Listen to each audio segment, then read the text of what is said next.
شي دا باید تطبیق کړو سره اوسئ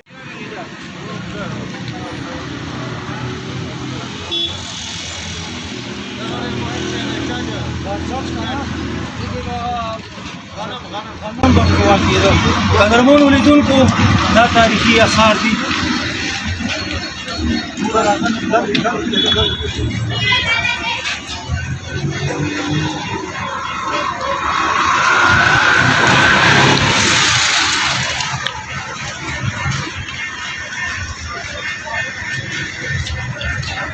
قدرمنو ژبه نو بیا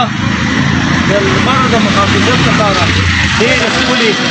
خولۍ او دا اوس هم کم استعمال لري دغه څوک چې لو لور ته یې پټیو کې نو دا استعمالوي نو په دې هیله چې دا ویډیو خوښه شوي او که چېرته ستاسو دغه شیونه په کار شو پیزین په کار شو شکرونه هم په کار شو